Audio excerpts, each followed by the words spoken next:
One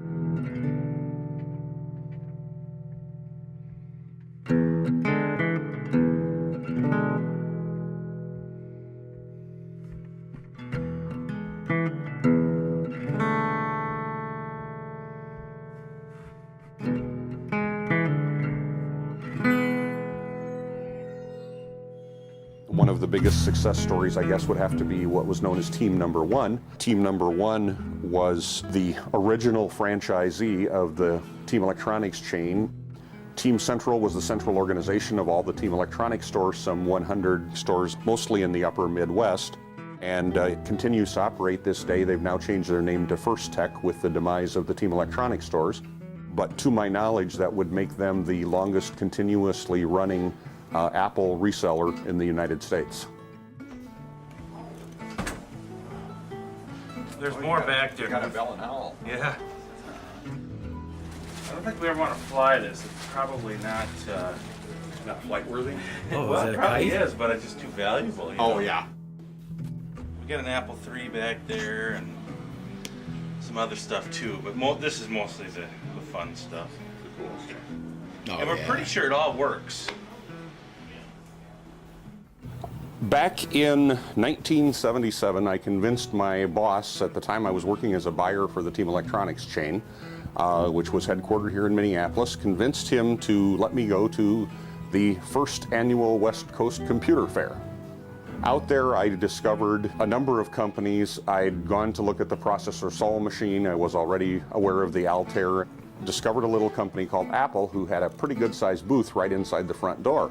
Struck up a conversation with a gentleman who told me that they really weren't producing yet. It would probably be later that year, October or something like that. The gentleman seemed quite knowledgeable, and once he found out that I was a buyer for a chain of electronic stores, was very interested, and it turned out the person I was talking to was Mike Marcola. Mike proceeded to talk to us about the program. Over the coming months, we put together agreements and whatnot, and in the end, he grabbed one of the first machines to come off the line, put it in a bag, jumped on an airplane, and brought it to Minneapolis. This was that machine. And you'll notice that the bag does not have a bite out of the apple. I don't know if that was a mistake on the part of the people who produced it, or more likely that it was produced early on before Apple decided taking the bite out of the apple would make it more registerable, if that's a word.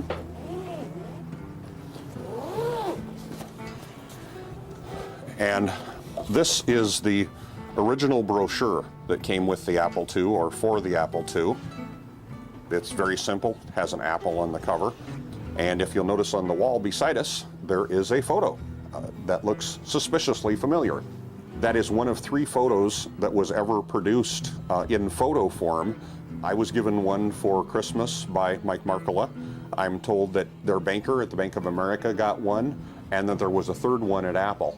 And to my knowledge, there are probably only 1 or 2 in existence any longer today. You'll notice many of the things here on the original brochure. One was that they came with cassette tapes to load the programs. For a long time, we sold Apple cassette tape machines to sell with the machine because they couldn't get them otherwise. Remember, the computer was fairly expensive. In fact, I happen to have an October 1977 price list. And a computer system with 16K of RAM, which was what we typically sold it at, was $1,698. Now, you can have a good chuckle today. 16K was $540. So to outfit a machine completely would take you up to about $40,000. These are the pieces of software that were available originally with it. There was a checkbook, home management cassette.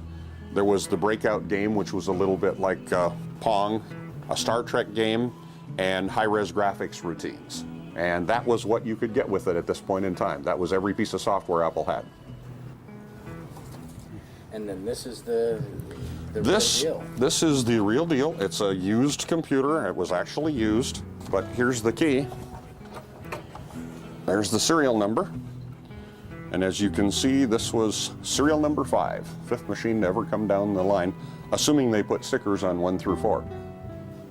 This machine was in regular use probably up until Well, it was in regular use past the introduction of the Macintosh, so probably up until 1984 or 86 or 87, this machine was in regular use.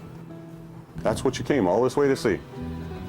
So basically, you had this before anybody else did. Yes, I guess I have to say I identified the potential of the product.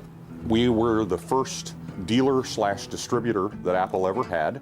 I wrote Apple's first distributor agreement, which was liberally inspired by a Pioneer car stereo agreement. Went through and defined the terms and what would be done and sent it back, and Apple had their lawyers take a look at it, and we signed it, and we were the first ever Apple dealer